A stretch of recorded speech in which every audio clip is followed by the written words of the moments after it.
Union, though, that SADTU strongly condemning the booing of President Cyril Ramaphosa at yesterday's May Day rally event. The president was prevented from speaking when workers continuously called on him to leave. The disruption was led by Stillwater mine workers who have been on strike for 3 months over wage increases. Now, they want the president to intervene. SADTU says this is simply anarchy. Nkosana Dolopi is with the union and joins us now this hour. Nkosana, good afternoon. Thank you very much for your time. Although the day was May 1st, was yesterday, I begin here by wishing you happy Workers' Day, and thank you very much for your time. I've just spoken to the South African Communist Party. We've just heard from Mike Shingange now, the COSATU first deputy president, said they were not surprised, embarrassed, or are they willing to condemn what happened yesterday? But your statement as SADTU is different. You condemn and distance yourself from the anarchy at the May Day rally.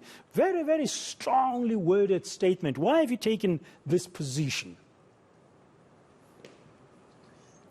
Afternoon, Braden. Afternoon to your viewers.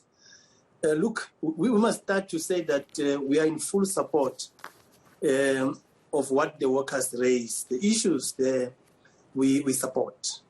We are in support of the protection of collective bargaining. We are in support of respecting collective agreements. We are also amongst those who say, after you signed a collective agreement, you can't just walk away from it. You must implement it as a contract between yourselves and your employees. So we are agreed with those that the workers, the mine workers in Spain, must also be respected by the employers, and they must heed to the genuine demands that they are putting up as workers in the mines. So we are agreed that we would have seen an increase in terms of the price of food, an increase in terms of the price of fuel. Our conditions are very, very difficult as the workers. The salaries that we are earning, the conditions of service that we are subjected to are deplorable. We agreed on all of those things there. The only issue we had as a union was how we ourselves collapse our day. This is an international day. This day is observed annually, once a year, by all workers in the world. It affords us an opportunity to reflect on the last 12 months since the last May, what we would have done, what we would have achieved, what we ought to celebrate. It also re-energizes us on what we need to do to confront the new challenges that we are having. So I think we should have focused on that as the workers and not collapse our own day. This is not an ANC day. This is not a Cyril Ramaphosa's day. It is a day of the workers. So we had to protect our own activity. Remember, we spent so much money to prepare for this day, both as the federation and also the different affiliates. We passed in from far-flung areas to Rustenburg, and we felt like we had to protect our own day. That's why we are indeed condemning anarchy, and as we would have done in previous May days as well, not only on May days, would have spoken against any disruption, any disorderliness, even in meetings of COSATU. We would have spoken even in the last congresses, provincial congresses of COSATU. Each time we pick up issues of anarchy, of ill discipline, as a union, as a matter of principle, we always speak against that. Now, when we speak against anarchy, we are not speaking against the issues. Okay. So how would you have preferred? How would you have preferred as SADTU for these workers who disrupted their own day, as you explained now yesterday, to have handled the outstanding issues? I mean, Stillwater workers have been on strike for months now. Look, Braden, there are other platforms available for us to be able to engage on these issues here. We are in alliance with the African National Congress. We have our leaders in the federation. There's nothing wrong, as we always do even in the public service, where we escalate our issues to the National Office Bureaus of COSATU and ask them to speak to the ANC leaders on how they, I think in their own capacity, are able to assist the workers. We feel that could have been done. The day of today was to celebrate our achievements and to re-energize ourselves, set new goals, and look at what we can do to realize them up to the next May Day next year. We can't collapse our own day. That's the point that we are making. The fear we have, Braden, it's fine. We can celebrate it. Anyone can celebrate that we booed President Ramaphosa. It's not about him. But the point is that we must insulate our organizations about wrong tendencies that might be creeping into our organizations. We must learn from other organizations what this would have done. We remember the Congress of the ANC Youth League in Bloemfontein, where booing was the order of the day, and all wrong things that I can't mention now on TV were the order of the day. The organization started to degenerate from that time up to what it is today. We see the messy state of organization of the African National Congress, because they would have kept quiet when these wrong tendencies creep into the organization. Up to a point now, it's very, very difficult to manage the ANC. When you go to branch mass meetings of the ANC, they beat each other, they boo each other. There are no battles of ideas, there are battles of chairs. So as a federation, as unions, we must guard against those things there. We must raise our issues in such a way that they are heard by those who are supposed to hear them and celebrate our day as we would have planned to do that. So, Nkosana, you are saying what happened yesterday in the union space on Workers' Day reminded you of what you've just described as a battle of chairs, not a battle of ideas that you've seen taking place in ANC branch meetings. How, therefore, going forward, are you going to unite the workers? Because one part of the workforce yesterday felt that it had to disrupt. You've described and condemned that rather as a foreign tendency, as you say. You said it's unruly, it's undignified.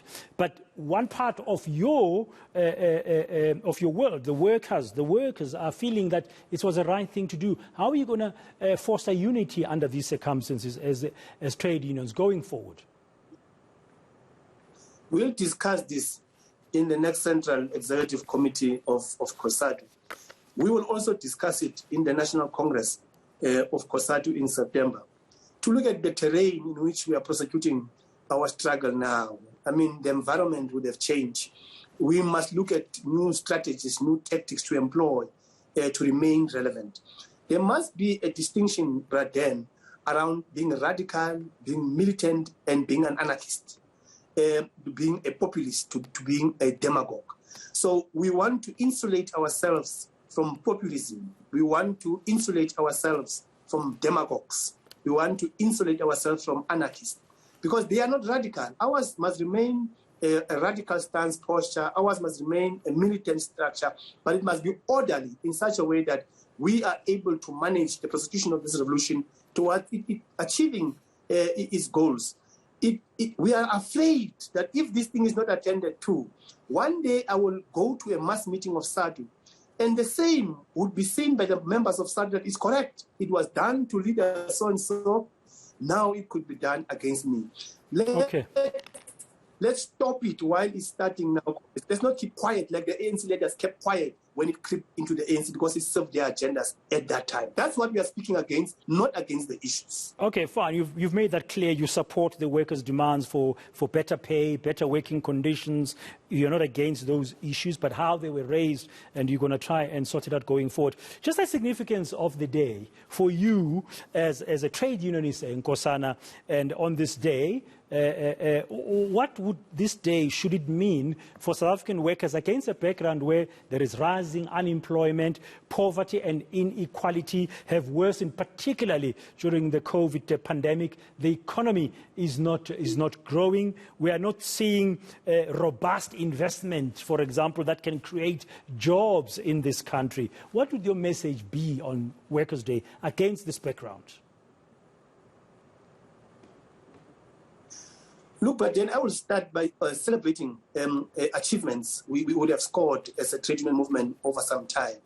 In the recent past, we achieved a national minimum wage. It's an old demand that workers had in our country, but now our generation of leaders, as members of COSATU, at least we achieved that. So yesterday would have been an opportunity for us to celebrate that. Achieving a national minimum wage is not a question of prayer alone. It was not manna from heaven. It was sacrifices, workers losing their days' salaries at times to no work, no pay, struggling to achieve a national minimum wage. Almost 6 million workers in our country now enjoyed from this national minimum wage. It was also extended to domestic workers. So yesterday, we should have celebrated that, to say as workers, we pushed hard, we fought hard, and we achieved a national minimum wage. Last year, COSATU pushed our government to ratify Convention 190 of the ILO. That convention seeks to protect the female workers at the workplace. We would have seen them subjected to gender-based violence, sexual harassment, sexual abuse, and also at times, even if they have to go for promotion, there are always favors that men want from them for them to be able to advance their careers. So by ratifying Convention 190 last year, which was through our push as the Federation, we are now able to protect our women in terms of law, to say that the workplace must be conducive for them with no fear of being harassed, of being sexually molested, and so on and so forth. So yesterday would have been that opportunity where we would celebrate those things there, like maternity leave and so on and so forth. But in as much as we would have celebrated those, we would have still said that we have not as yet reached the stage where we would be happy as the workers.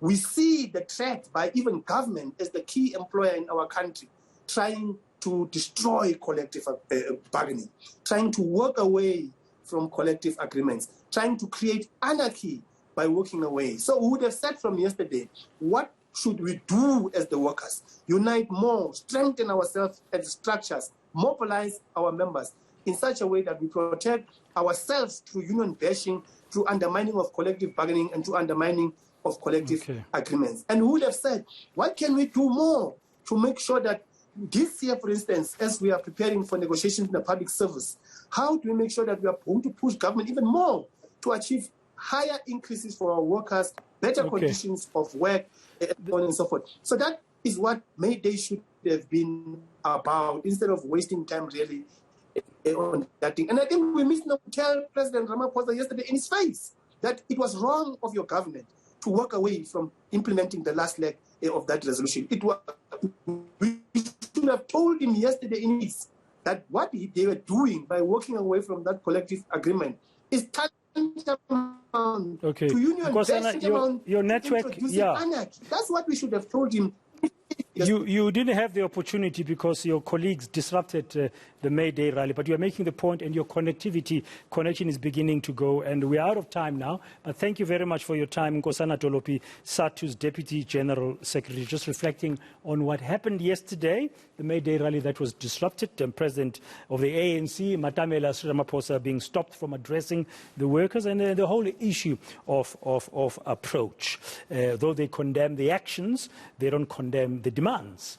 Very interesting position to be in. It's going to be interesting to see how you unite the various trade unions under COSATU as the federation. Okay, still